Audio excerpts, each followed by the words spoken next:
Welcome everybody to the Marketing Optimist sandwich course. Today we're speaking to Jeremy Meadowcroft. Jeremy is an expert in funding and grants for business, and I've known him for quite a while, and I think a lot of people in Leeds will be aware of Jeremy and the work he does and how he can help. So without further ado, over to you, Jeremy, if you want to just introduce yourself and tell us a little bit about yourself. Yeah, thanks, Rich. Yeah, so I'm known across the West Yorkshire area, Leeds and West Yorkshire. I've been an ex-banker, really turned into public sector funding. Been doing it for about 34 years, so I know quite a lot of people, and really helping SME founders and startups and existing business owners grow where they need to raise some finance to do that. And that's a very fragmented and has changed massively just in the last 10 years, let alone the last 3 years, let alone the last 3 months. So businesses that can't find or don't know where to go sort of come to me or ask, where do I go? And I try and find the three things that I do, which is debt funding from a whole plethora of providers, grant funding, which is a bit smokes and mirrors and no one quite knows what's out there, and they're very broad and quite complex. And the third thing is equity investing that I went and worked hosting like a Dragon's Den pitch. I know your event the other day covered that. It's really exciting. So when I've actually sat behind lending decisions and been the guy to say yes or no, whether I've helped point to grants or to equity funding, I kind of understand what I call the funding landscape. And that's what people ask me to comment on, talk about, show people, and try and signpost people to the right place for them. Okay. So just before we started recording, you told us a nice little secret about yourself, Jeremy. So go on, let's hear that again. So I think this is my unique claim to fame, that when I was in the bank, we went to the National Federation of Fish Fryers, which is based in Leeds, and we did a training course so we can really understand, the path our customers take. I was with the CEO only 2 months ago, so I believe I am unique, that I'm Britain's only bank manager qualified fish fryer who is, believe it or not, since birth, allergic to all fish whatsoever. So yes, so I never eat fish and chips, but I can make it, cook it, be around it, and consume it. And I'm a big champion for fish and chip shops all over the country. Oh, so you can actually touch the fish, you just can't eat it? Yeah, absolutely. I can smell it. Yeah, absolutely fine. It's just one of those things. Never grown out of it. Wow. So obviously we've had chats probably a couple of years ago when I was when the market optics wasn't quite as developed as it was, and we talked about different options and things. But obviously, I guess the biggest thing to hit any kind of funding landscape has been coronavirus, and the things that are now available that Rishi Sunak from the Chancellor pulled out of his back pocket effectively. Nobody could have ever planned for anything like that. I guess it's of all the criticisms of whatever's gone on during the event, for my money, that's one of the things that's been done right. There were a few issues with the loans in the first place and how that was structured and how you could get access to that. And I think that was probably, to my mind anyway, was down to how the banks reacted to that rather than the government.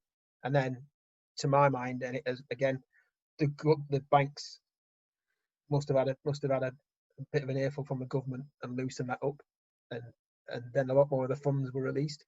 I guess from your point of view, how's this been managed, and kind of what's available, and what have you seen people taking advantage of, and what are the pitfalls involved in those different schemes? Yeah, I mean, we roll the clock back 12 weeks and it feels like a year, doesn't it? And I, because of the complexity of some of the schemes and the variety of them that started to emerge, I figured it would be a good idea to start a webinar for business owners to try and explain some of these different schemes, because whether it's a handout or a loan scheme or a loan through the banks or through the government or a grant or whatever, they're things that some business owners have never experienced before. They've never come into contact with them. So again, because my sector is bank and public sector and grant and equity, I'm best placed to try and help. So I produced a webinar And in very week one, it was probably a little bit about the job retention scheme. It was a little bit about VAT deferrals. And it was about this new thing called C-bills, which had been announced but wasn't being launched until the following Monday. So nobody actually knew all the details. People were asking hundreds of questions and the scheme was being developed. So the government have made announcements about things before they've even brought them in. The banks, for instance, on the C-bills got told at, I think it was 3:45 a.m. on the Monday morning, the nuts and bolts of that scheme. They were delivering it from 9 a.m. So what I'm saying is that over the next 5 weeks, schemes developed, emerged, the details became public property, and lenders and applicants themselves were starting to read through how, what, why, where, when. So the position was constantly changing. It's very easy now to look back 8 weeks ago and say, oh yeah, the job retention scheme, we know how that works. But we didn't, we really didn't. So the evolving over those 5 weeks was really interesting for me, that the Treasury, the Chancellor has not so much opened the Treasury's purse, but he's sort of ripped it open, torn apart the seam, and has advanced this money. And the statistics we're seeing now is that, 33 billion has been advanced to over 880,000 businesses in England to alleviate, whether it's through job retention, whether it's through C-bills, B-bills, large Bibbles, there's hundreds of schemes, but I agree with you. I think it's fantastic that we live in a country that drives our own economic policy. We have our own centralized monetary policy. We never passed that off to Europe, even though we went into the European Union. It wasn't about the currency. It was about being in control of your own economy. And we never gave that away in England. And this is a real good example of why we should never do that, because this is a Chancellor who's absolutely taken it really serious to maintain. And one of the things he says, if you listen carefully, is the cost of businesses failing is greater than the cost of investment. So whilst we're advancing this huge amount of money, and yes, we'll raise and we'll borrow that for many years to come, that's a better outcome than having a mass amount of businesses and unemployment failure, if you like. Yeah. Yeah, it's one of those things where it is completely unprecedented, and I personally, I think it's the ideas behind it are good. Obviously, there's different people will have different thoughts on how well it's gone and what was got right and not got right. But I think in general, it's working out well. I think there's obviously there are loopholes, and I think everyone would admit there are loopholes and people who fall into the cracks. But I think in general, it seems to be working pretty well for the majority of people, and it's awful for those people who are caught in a gap. Out of all the options, I guess for anyone who's already sorted this kind of thing out, they kind of know where they are at the moment. But what are the options that are kind of still available, or are the things that aren't as well explored, or yeah, I guess is there anything anything out there that we're not quite as aware of, Jeremy? Yeah, I think so. So in terms of Bibbles emerging as probably the number 2 scheme that people have been aware of, it's probably number 1, but I think the primary one that got out to a lot of people was the small business rates relief, and that people who were already receiving 100% rate relief in the budget, that therefore had like a council tax for their business premises but weren't paying anything, but even so they were eligible for £15,000. Right. Okay. Sorry, up to 15,000, it was £10,000, and if it was up to 50,000 rateable value, you got £25,000. So an immediate cash handout of either £10,000 or £25,000 to businesses in retail, leisure, that sort of thing, was huge. But to one business, £10,000 might be 1 month's income revenue. To another business, it might have been 6 months. So it wasn't sort of means tested. So I've spoken to business owners who took that and said, that's brilliant, that's me sorted for the next 6 months, I don't need to worry. I've had other businesses that said, well, that's lovely and thank you, but that's not going to see me any further than end of May. So whilst Bibbles has then come in as a loan, not a grant, and is As I say, 750,000, applicants within three weeks for them. Everybody's applying for them. Not all of that money has necessarily gone into the system, because a number of people have realised that you can use that money to repay other debts and therefore reduce your outgoings.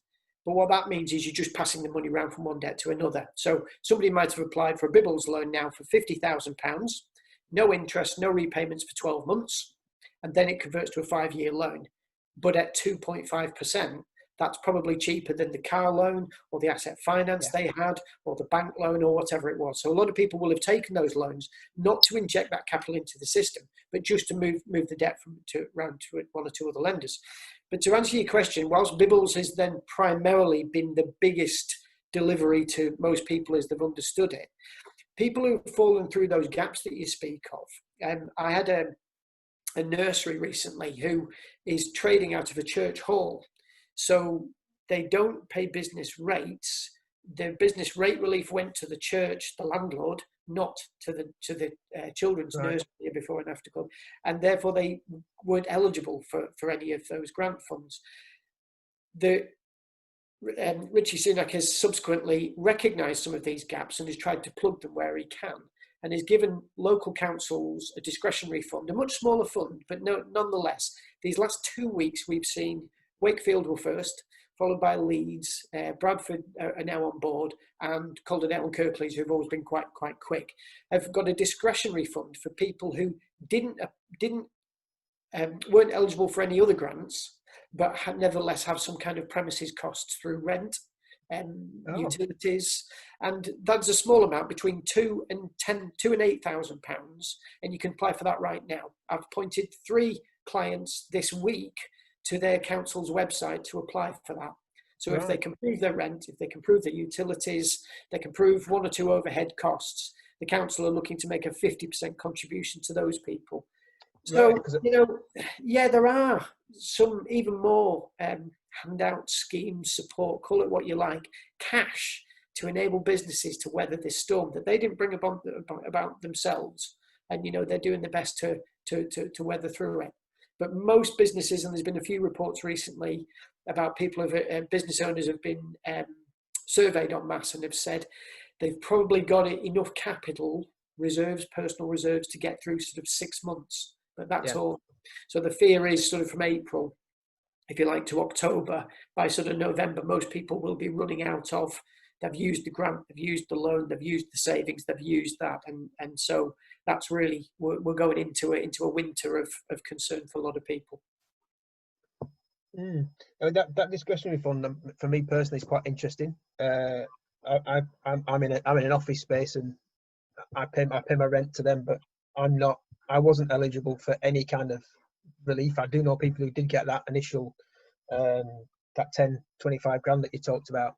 Yeah. But as far as I was aware, that was kind of me done. I couldn't access that grant. So that's interesting that I can potentially speak and get to this discretionary fund to see if I can get some help with my rent.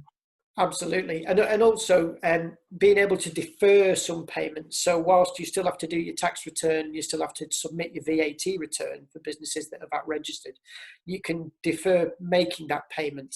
Now, it's only a deferment. It's not a loan. It's not a handout. But what it's saying is we're enabling you to retain that cash and keep it in your business to pay out the immediacy of payments that you need to pay, whether that's wages or rent to your landlord or licenses or insurances, just to give that stay of execution. And that's both for personal tax on your tax return and also for VAT return. So even those are, again, the state, HMRC, trying to help people just retain that bit of cash in their business, just to see them on for a few more months, which I think, again, is great support.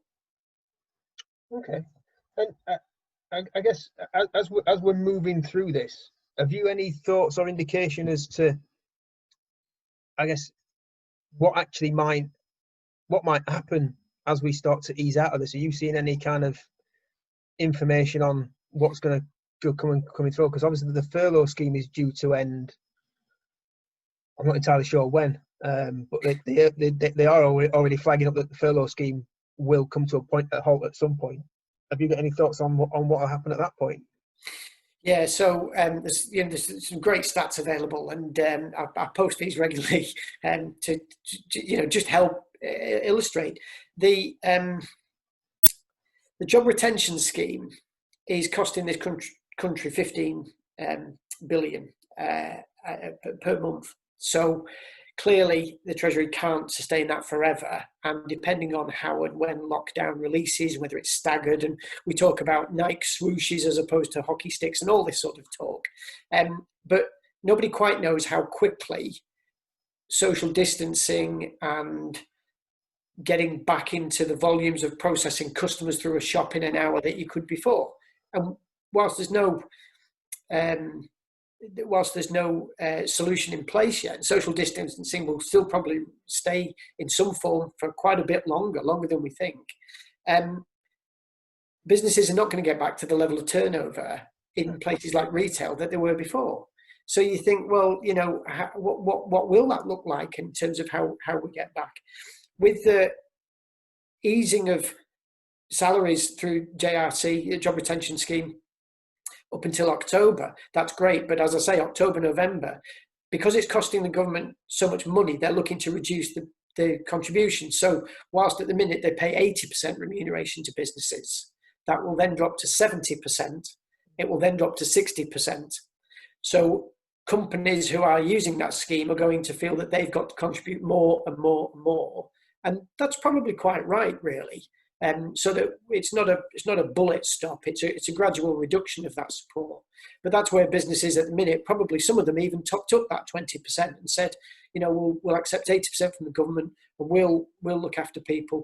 But even that can only go on for so long unless businesses are then getting that turnover back. So it is worrying because the social distancing thing is still going to limit the amount of volume of clients that we can process in terms of anywhere that's retail. Mind you, I drove past a McDonald's on a Sunday and I've never seen a queue like it. The drive-through was open and they'd gone 3 lanes wide and they were queuing right around this retail park and out onto the road. So demand was certainly there.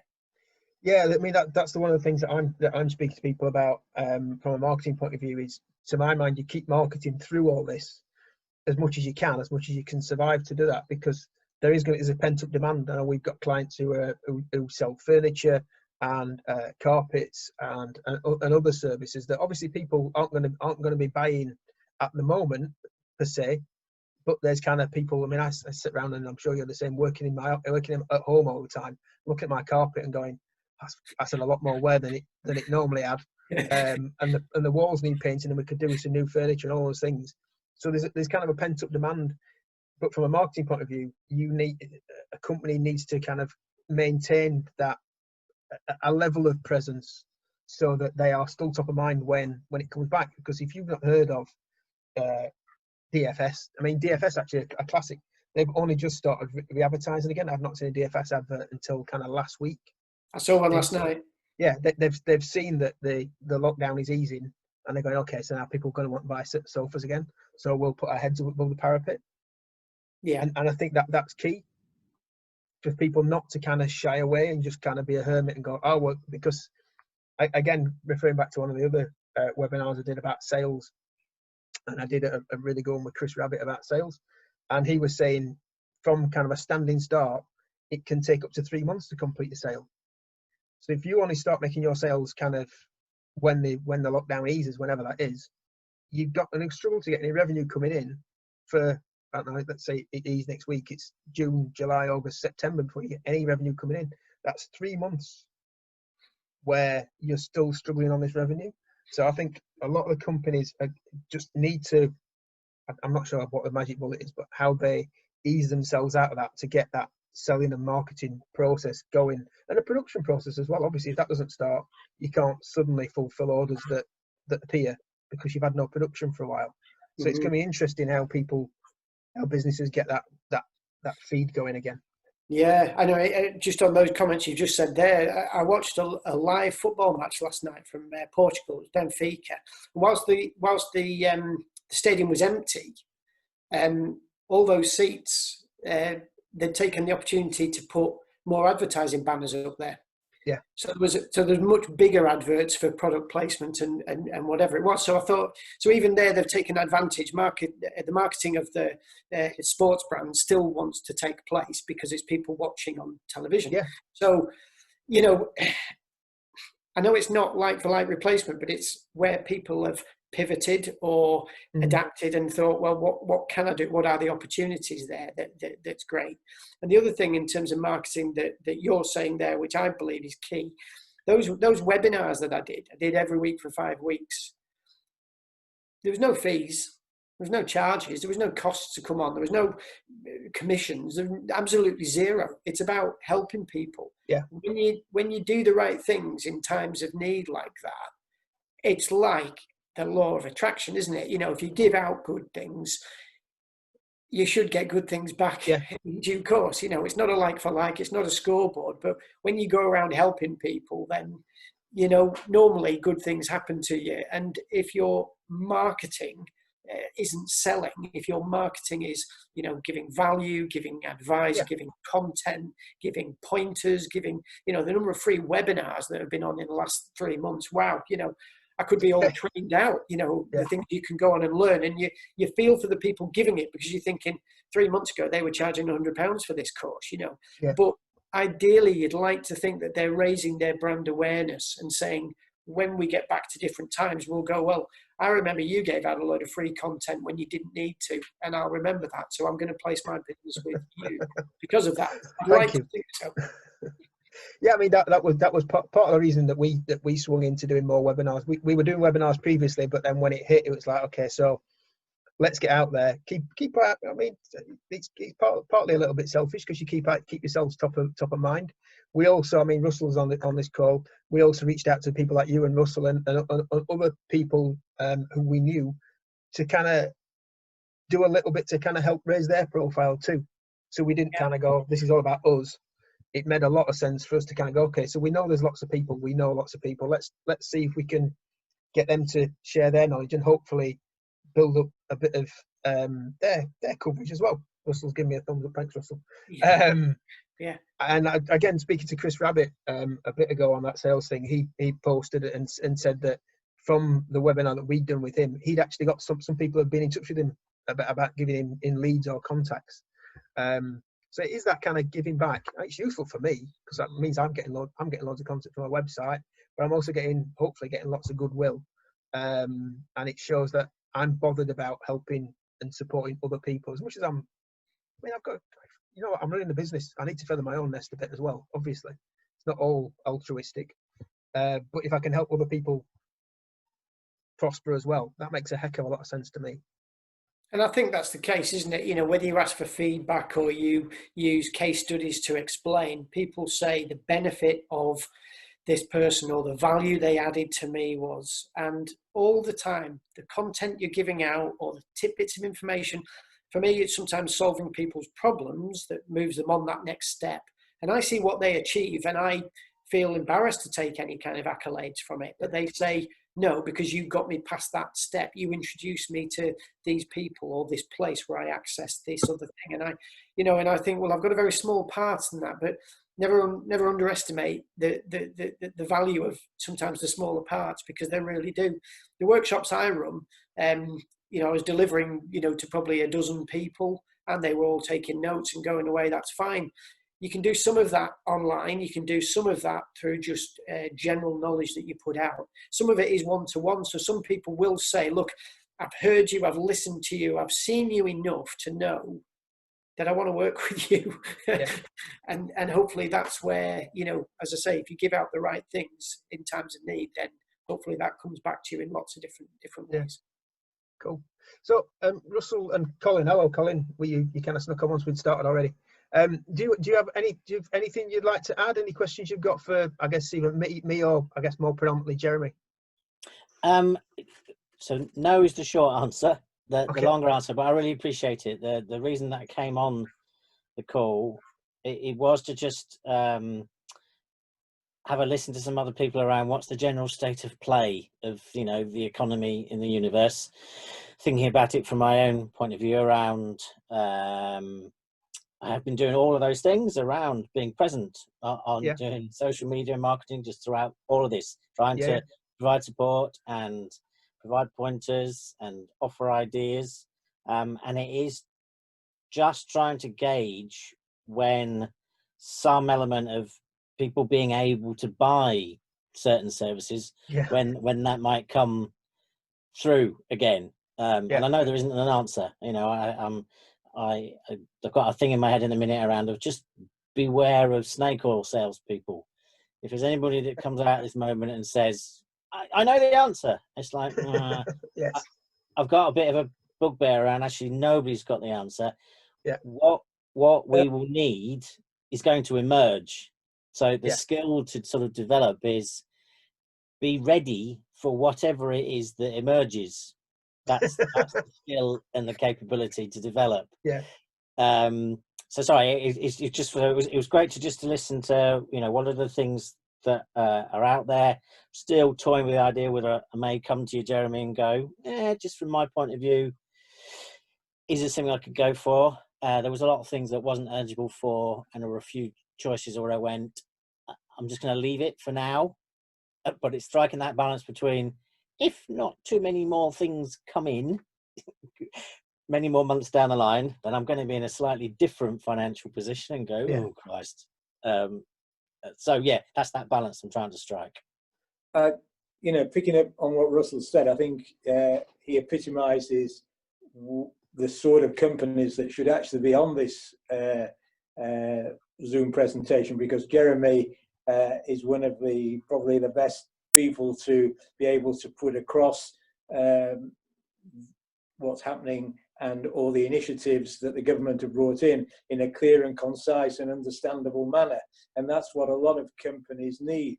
But unfortunately, only 4 of us, or even one of us really in one sense, is on this. So Richie, I don't know, as you're the marketing man, how we get more people and the right kind of people on a webinar like this, or on a Zoom presentation like this. It is hard, because I'm sure we've all been on various presentations in the last few weeks. And I think the local ones are not really attended as well as they should be. And a lot of the people, like myself, are people who are interested in it, but aren't the target audience really. It's people, you know, companies who could take advantage of what Jeremy's putting across. And there aren't many people who can put it across in that way. And so that is, I think, a challenge for the marketing people to try to get more people on board. Yeah, and that's a challenge that I'm trying to take on, trying to help me. I'm learning things at the same time. That's kind of the point. Again, it's a little bit selfish. I'd like to learn stuff, but it is to try and do these things so they can get out, because you do the kind of the knowledge funnel of what's available does kind of come centrally, and that central message, as I think we can all attest to, is not always as clear as it could be. Not that it's wrong, but it's not always as clear as it could be, and not all the little elements are right. And some of the headline things can kind of go over people's heads and go, well, that headline doesn't apply to me, but sometimes there's a lot more below the headline, as Jeremy pointed out, that does apply to smaller businesses or single owner businesses. So much so. And, you know, when I talk to businesses and I say, you know, have you been on the Gov website? What's that? Have you been on the council's website? What's that? Have you heard of this grant? What's that? Absolutely zero knowledge. And that's not a criticism of them, but it's how on earth would they find it without that little bit of information? Yeah. Or a good friend, like a good accountant or a good bank manager. And this is the point. We are humans, and we are sociable animals. And without this sort of group learning, which we get from seminars and workshops and events we go to, even if we're sat 2 meters apart and there's half as many people in the room, you still pick up on what that girl over there said and how that chap answered that. And oh, well, that means it's something to me. When I give my presentations, it's very flattering at the end when people come and queue up to talk to me, because I always think they're the people that didn't dare put their hand up in the live environment. Yeah. But they secretly come up afterwards and say, can I have a word? And I say, yeah, who are you and what? And what they often say is, the story you told about Ben, or the story you told about Karen, well, that's me, so would you help me as well? So the resonance that gets people frightened or timid or otherwise don't know how to engage with you, is some story that they really resonate with. And when you get that through a storytelling or an event, you get more people involved. Yeah. Getting people to the event, you're right, Colin, has to be there. But if we've not even got the events on, then how are they going to? That's absolutely right. That's absolutely right, because one of the difficulties and where people go wrong, you only need to give an overview, because the principle of a bounce back loan or a CBIL is, you can put it across, but the last thing you want to do is to go into the detail. And you're right, people should then go into the sites to go through and then come back to you offline, which is where, although everybody's doing this pro bono and all that, this is where perhaps, and you'll still do it pro bono, but this is perhaps where you'll pick up a client eventually. Because once you start going down, you can have a debate all along. I mean, yesterday I was having a debate. Somebody asked me about furloughing and redundancies. Well, once you get into the detail, it's a massive debate, and therefore that comes offline. But the simplicity of the initiatives and the grants and this additional grant that the council are doing, those are the important things. And putting it all up. But perhaps if Richie, if you put a posting, I don't know, saying, had a great opportunity, not enough people came on. Where are all you companies that need this help? Maybe you'll get them going in a sort of chatty sort of way, and that's what people want to do.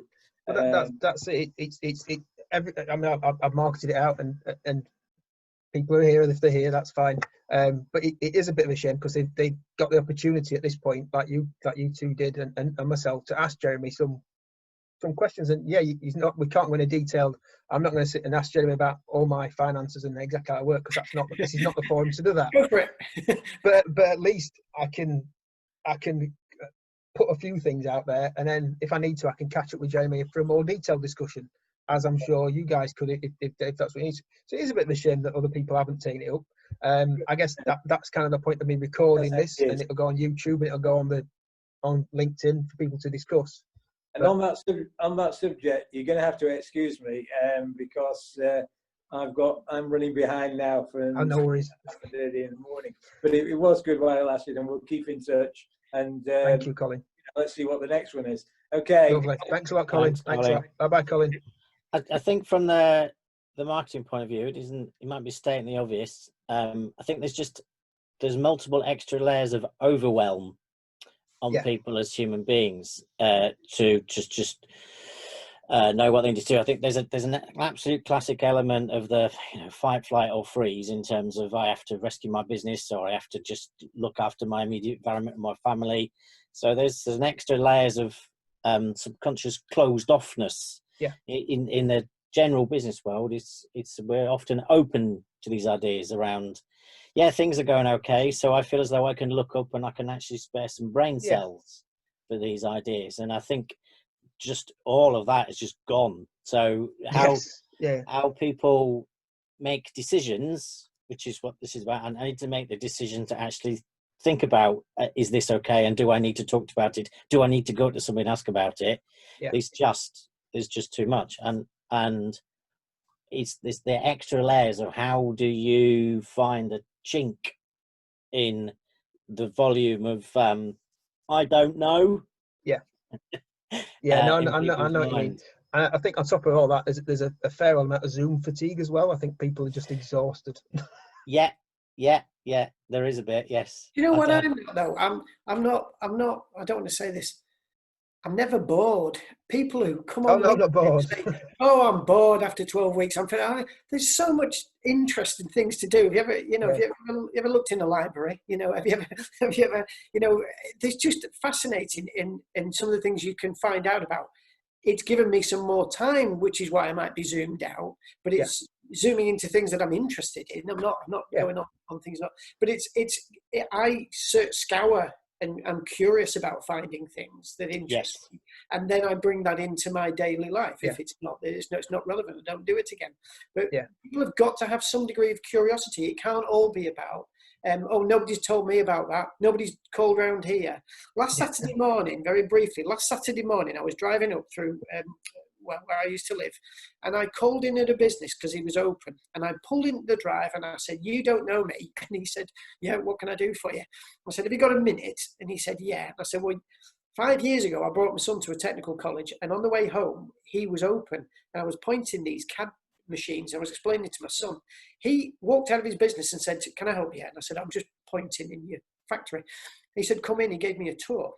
So Saturday morning, I said, "So I'm just returning the favour if you've got a minute. I work with public sector grants, funds, funding through all of this COVID-19. Do you know anything about any of it?" And he said, "No, nobody's been to see me. Nobody's reached out to me. I once got involved with somebody 3 years ago. I've never heard anything since." I said, "Would you like some help?" He said, "I'm a successful business. I'm taking on a new recruit tomorrow. I'm growing my business. I'm doing really well." And I thought, wow. So sometimes the deserving people get missed.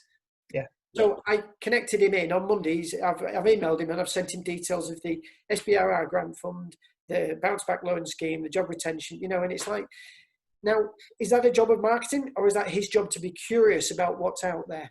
Somewhere between the two. I think it's a bounce between the middle, isn't it? It's the marketing has to make people kind of curious. They have to know that these things exist, but also it's not a cure-all. He has to kind of show some intrigue and go, "I've seen that," but maybe he's seen these messages. I know that he has. He's been on the news all this time. A lot of these things you've talked about have been on the news, so he must have been aware of them in the back of his head, but just gone, "No, it's fine."